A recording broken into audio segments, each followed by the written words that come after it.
Hey there, and welcome back to AJM Learn. I'm excited to show you how to change fonts on Squarespace today. It's pretty simple. So when you're inside of your Squarespace site, click on Design, click on Site Styles, click on Fonts. So you have two options here, which I've detailed in the post. Option one would be you could use some of Squarespace's already curated font packs. So to do that, you'll see the one that's already pre-selected for your website here. You could click switch. Once you do that, you'll be able to toggle between sans serif, serif, and mixed, meaning they've mixed, of course, serif and sans serif or other style of fonts. Admittedly, some of these are a little crazy. This one's, no offense, not my taste.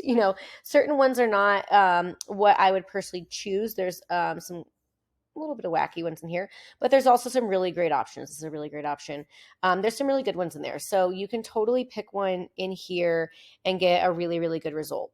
If you already have fonts in your brand or you want to go ahead and just pick those totally yourself, you scroll down under global text styles, click I just start with headings, and go ahead and start choosing your heading font. So click on family.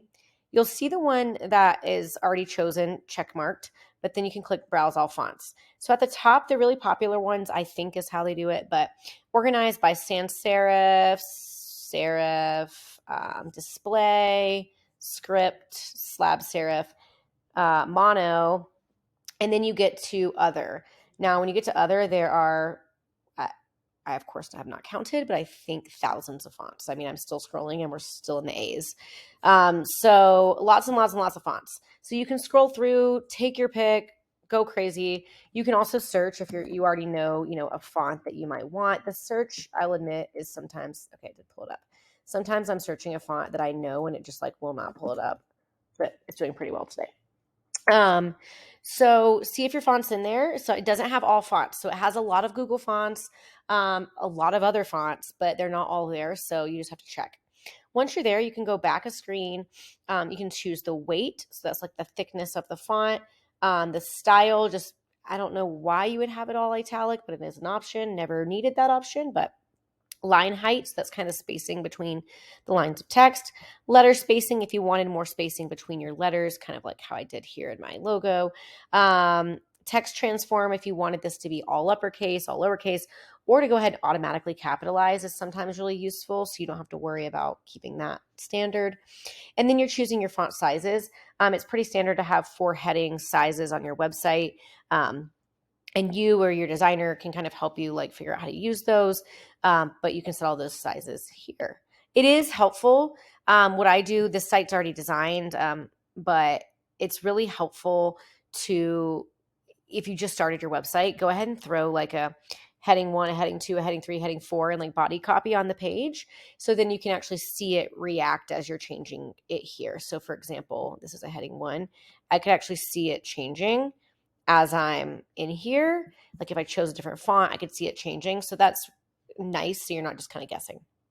And then you'd go back and do the same for paragraphs. So exact same thing. You could browse more fonts. You could play around with the sizing, all of that.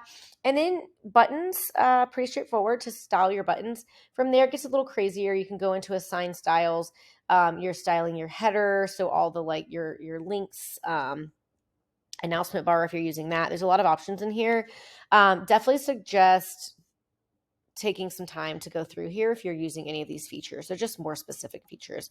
Fun fact is you can always click on a font and it'll bring it up. So this one's hey, this is a heading. If you were in a blog, you could click on, while you're in this screen, you could click on, that spot in the blog and it would pull that up as blog text, or here, button text.